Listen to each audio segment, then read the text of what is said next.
Before we get this unit running, I wanted to go back to the initial installation video where we talked about the absorption distance that's required for these humidifiers to run properly. Take a look around the humidifier and make sure that that imaginary envelope around the humidifier is there and there's nothing in its way.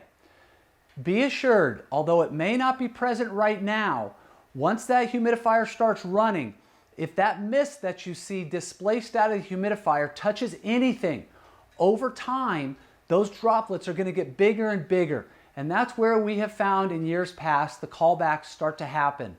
So do yourself a favor now and make sure there's not anything in front of this ultrasonic humidifier when the mist is displaced that it potentially can touch. With that being said, we're ready to go.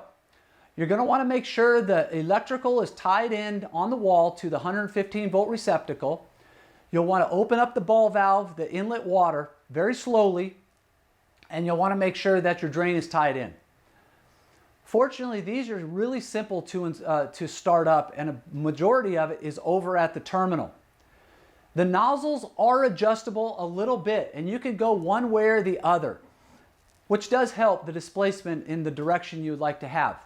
So let's go over to the terminal and we'll get this unit running. So the temperature first. Keep in mind, the temperature reading is with the embedded humidistat in the humidifier. Even if you have installed a remote humidistat, the remote humidistat is only going to read humidity. The temperature is always going to be read at the embedded humidistat on the humidifier. This is not going to show our RH because the unit is disabled, but the next screen would be your RH. The other screens that we're going to see is the amount of time this humidifier has run.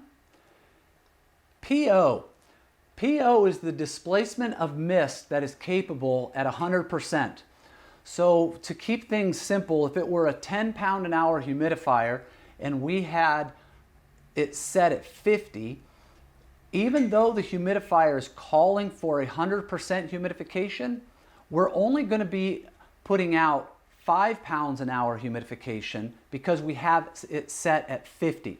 So keep that in mind. But 80% usually seems to be the best place for initial startup, but that can be changed very easily. The next screen is BP. BP is your hysteresis. It's your high and your low of your set point.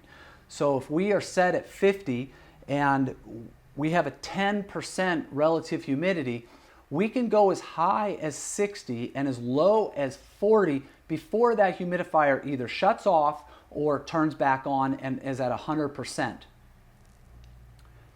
So we'll leave ours at 10. And the last one is, of course, your set point.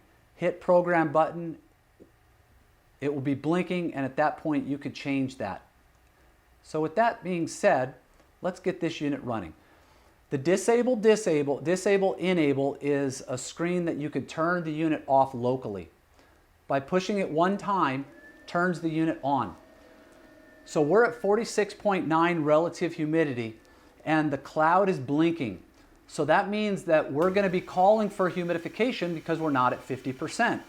It's not going to be displacing 100% because we're much closer, but the inlet valve is going to open, that spigot on top turns on and then turns off, and at that point we start making mist. As you can see, the mist coming out of it is proportional control like all of our units are, but if we set that set point up, let's say to 60, we're outside of that hysteresis. Now we're going to be running, but keep in mind, it's not going to be running 100% because we have it set at 80% in our PO setting. So those are the things that when it comes to dialing the room in, but the factory settings are typically, we have found, work the best. The only thing that really can change is your spec, and that would be the SP.